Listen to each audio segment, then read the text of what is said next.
কালকে কোথায় চলে গিয়েছিলাম? আমরা চলে গিয়েছিলাম কালকে বারুড়ির মেলা। আর মেলাটা কিন্তু হয় একদম আমাদের বাড়ির পাশে। সেখানে আছে একটা মন্দির, ১২টা শিবের আর একটা মায়ের মন্দির, যেটাকে আমরা বারো মন্দির বলি।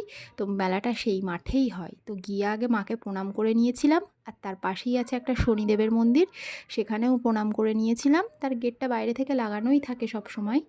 তো তারপর আমরা মেলায় ঘুরছিলাম। আর আমাদের সাথে গিয়েছিল তিতানের ছোড়দাদা, ছোড়দিদি, মামাই, মিমি, মাম্মাম আর আমি তো ছিলামই।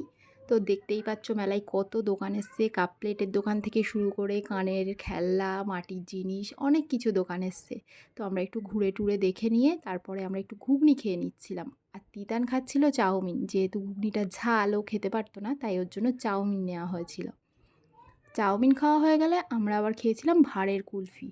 তারপরে আমরা বাড়ি ফিরে এসেছিলাম, যেহেতু ফার্স্ট দিন লোকজন একটু কমই ছিল আর অনেক দোকান বসতে বাকিও ছিল।